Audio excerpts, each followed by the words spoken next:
We're back and we're talking about guns.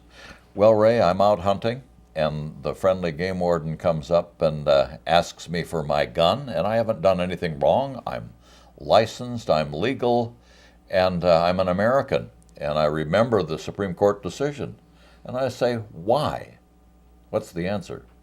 Well, I think the real answer is that even though you have a right to have that gun, you must, in effect, have a permit or a license to hunt. And with those licenses, because possession is a little different than hunting, now you're doing something with the gun. The state has a right to determine if you are hunting lawfully. And that might include the number of shells in a shotgun, the type of shells in a shotgun. The same thing with certain types of rifle rounds. If you're deer hunting, you cannot use a full metal jacket when you're hunting, for example. So I think they have a right to do those type of inspections. And most people, as long as they're treated fairly and professionally, I don't think object to that.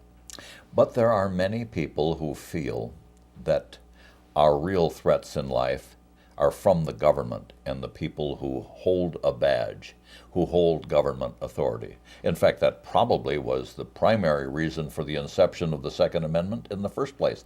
The primary fear that people had was from governmental authority, and there are many people who feel that the primary rationalization to have a firearm is to protect themselves and their family from their government. And we hear these people, some days I'm one of them, talking about the infringement on our freedoms, our individual rights and individual responsibility and that sort of thing. And so many people feel very threatened when a government officer is there and demands what's really their only protection. Well, an inspection of a firearm, for example, in a hunting scenario, is much different, I think, than the King's troops showing up saying, we think you have a gun and we are going to take it. It's very, very different. Historically, you're absolutely right, and I agree. That was the essence and the basis of the amendment, and it makes good sense.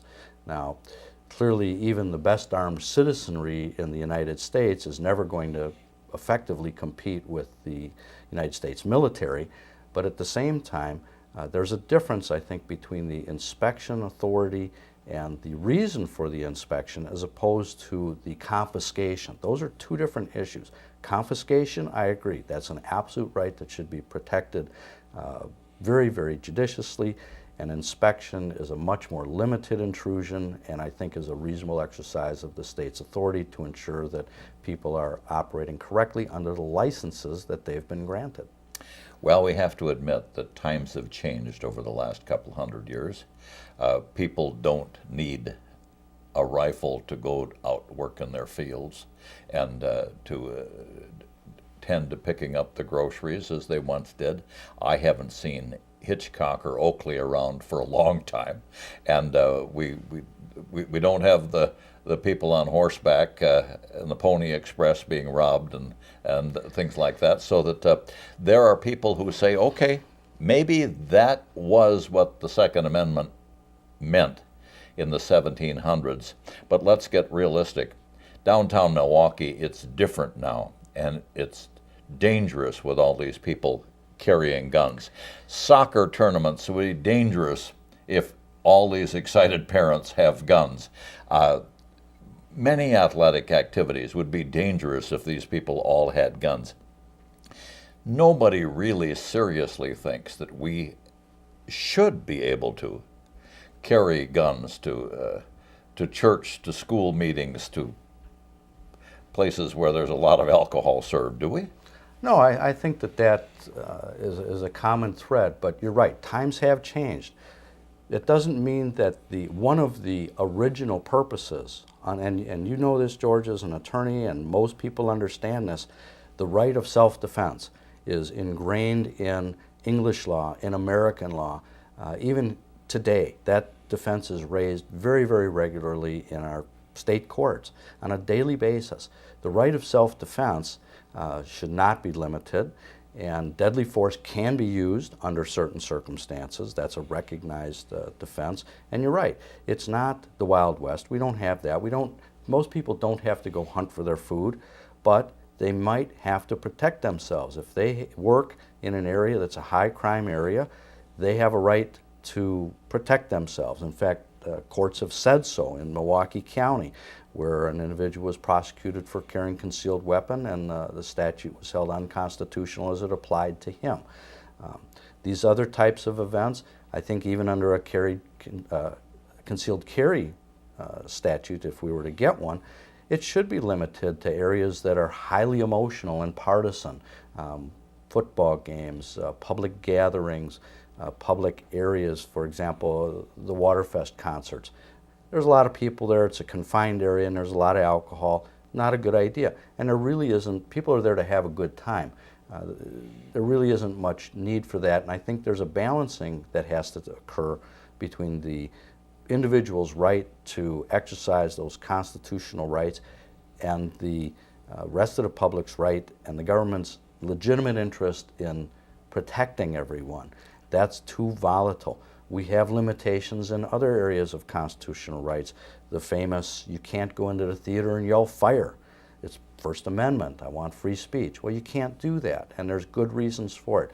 But a well thought out, well crafted statute that would allow the people the right to exercise a constitutional right in a reasonable fashion, I think is what most people are asking for and would be reasonable. We're almost out of time. This has gone in a hurry, but one last question, Ray. We have the right. That's been established. Limitations on the right are still being hammered out and will be for some time. But we have a generation now of mostly city kids who don't have parents teaching them how to use a gun, respect a gun, appreciate a gun, and don't we as parents and grandparents have an obligation, as long as there is this right and it's worth fighting for, teach people how to respectfully handle a gun, or it's no use for defense whatsoever? Well, there's some truth to that, but at the same time, an individual is free to pick and choose those rights they choose to exercise. They're not mandatory. They are intended to protect the individual, the Bill of Rights in particular, against the government. Search and seizure, for example. When after 9/11, a lot of people turned a blind eye to a lot of things that were happening under the Fourth Amendment, saying, well, we have to do this in need of national security. Yet we know there were some serious violations. The same thing with firearms. It's an individual choice. Some people have no desire, they don't like loud noise, they're not interested in the history, they're not interested in the engineering on these items. It's an individual choice, so I think that that's something that has to be decided on a family-type basis.